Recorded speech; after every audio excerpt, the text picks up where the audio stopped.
Para encerrar, nosso relacionamento pessoal com Deus diz muito ao nosso respeito perante Ele e gera efeitos dentro da igreja. Nós fomos chamados para pertencer à família de Deus em igreja.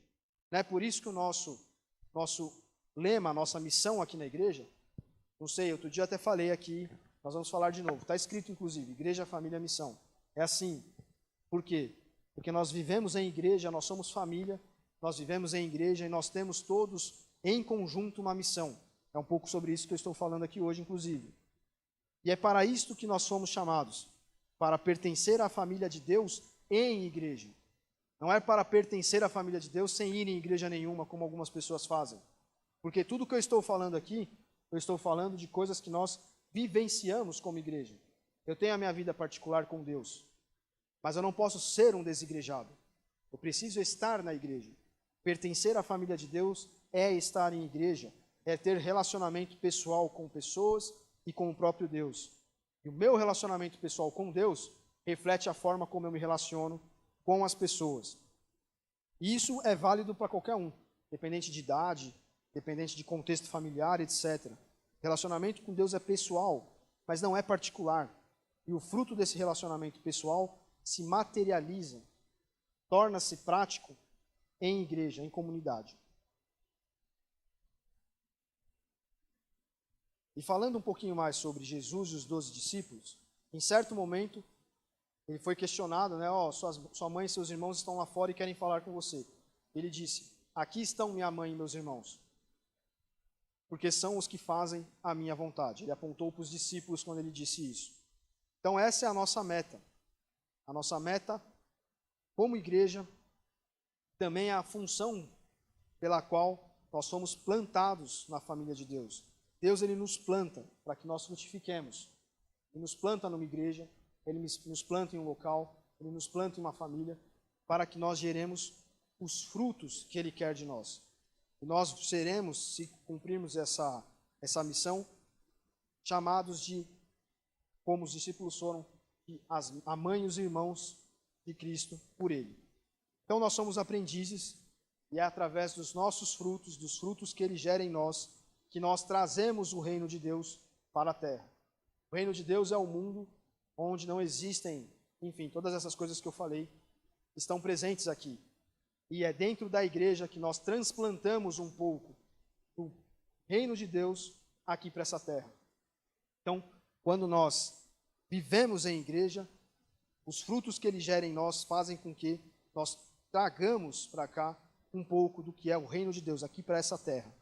Portanto, né, para encerrar, que nós estejamos dia a dia pedindo a Ele para assim vivermos e gerarmos frutos, pois Ele nos garantiu que estaria para sempre conosco e que as portas do inferno não prevaleceriam contra nós. E eu vou ler esse trecho aqui daqui a pouco. Então, eu só queria, enfim, em cima disso aqui, falar dos nossos frutos, os frutos que nós geramos como igreja, né, como cristãos primeiramente. Eu ontem falava com uma pessoa no WhatsApp e eu fiz o seguinte comentário. Eu falei, eu esperava de uma outra pessoa que nós estávamos falando, que mais frutos cristãos fossem gerados. Que é uma pessoa que está há 40 anos na igreja.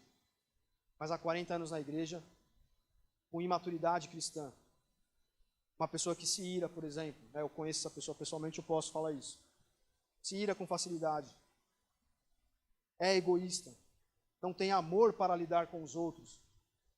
Então, qual é o fruto? E esse cristão, eu estou usando o exemplo, não é para acusar ninguém, mas é para que nós possamos refletir praticamente. Qual é o fruto de cristianismo? Qual é o espelho de Cristo que eu estou vendo numa pessoa que está há 40 anos na igreja e não consegue fazer as coisas em conjunto, se ira com facilidade, etc, etc, etc. E eu fiz esse comentário e depois eu percebi, eu falei, puxa, eu estou montando uma pregação em cima disso.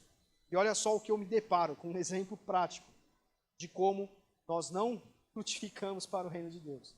Então eu fiz uma oração enquanto eu fazia esse sermão aqui, para que nós fôssemos, e essa pessoa que eu estou falando obviamente não é do nosso convívio, né?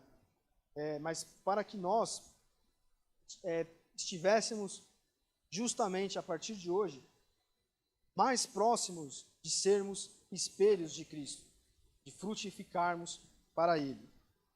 E nós devemos ter fé de que, a partir, sendo uma igreja que vive isso, nós vamos ver aqui que as portas do inferno não prevalecem contra nós.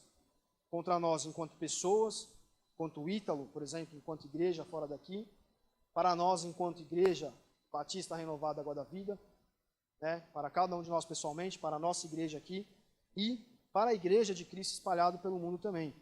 Jesus afirmou para Pedro: Deus o abençoe, Simão, filho de Jonas.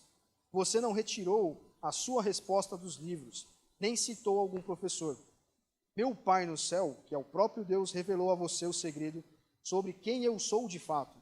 Jesus pergunta para Pedro quem ele era. E Pedro diz: ele é o Filho de Deus, que tira o pecado do mundo. E agora eu vou dizer quem você é de verdade. Você é Pedro, uma pedra. Essa é a pedra sobre a qual eu vou edificar a minha igreja. Uma pedra tão exuberante e tão cheia de energia que nem as portas do inferno serão capazes de obstruir o seu avanço. Está em Mateus 16, 17 e 18, a versão é dessa Bíblia que eu falei. Então, eu fiz a seguinte oração. Eu não falei o nome de ninguém porque eu não sabia quem viria hoje. Mas eu quero que você creia que você é uma pedra na qual Deus edifica uma boa obra onde você está. Você é uma pedra. Você é uma pedra exuberante e tão cheia de energia que as portas do inferno não serão capazes de obstruir o seu avanço, o meu avanço, o nosso avanço. Então nós precisamos nos apegar a essa palavra aqui, viver essa palavra. Pedir a Deus que Ele nos faça termos uma resposta prática ao porquê temos a igreja, porque somos a igreja, porque frequentamos uma igreja, porque fazemos as coisas numa igreja, o que é viver como igreja. Então, eu separei duas frases aqui para encerrar, antes de fazer a oração final, e são as seguintes. Essas frases aqui são do pastor Rick Warren, da igreja Saddleback Valley, na Califórnia. Nosso amor uns pelos outros, e não as nossas crenças doutrinárias, é o nosso maior testemunho perante o mundo. Como eu falei alguns domingos atrás, existem pessoas que estão lutando por suas crenças doutrinárias, por aquilo que a sua igreja defende, e não pelo que Cristo é. E isso está errado. Há pessoas que estão lutando pelo seu testemunho, por aquilo que elas fazem. Elas acham que elas impactam o mundo. E isso está errado. Nosso amor uns pelos outros, e não as nossas crenças doutrinárias, é o nosso maior testemunho perante o mundo. E toda a Bíblia é a história de Deus formando uma família que irá honrá-lo, irá amá-lo e viver com ele para sempre. O seu plano imutável sempre foi nos adotar para a sua própria família, nos aproximando dele por meio de Cristo. Então, por que nós temos igreja? Está tudo aqui, a gente sabe, mas porque Deus quer usar a luz da vida para iluminar esse mundo cheio de trevas. E nós seremos, como Jesus fala aqui para Pedro, exuberantes e grandes, e nada irá obstruir o nosso avanço em Cristo para levar essa mensagem às pessoas para viver Jesus no nosso dia a dia.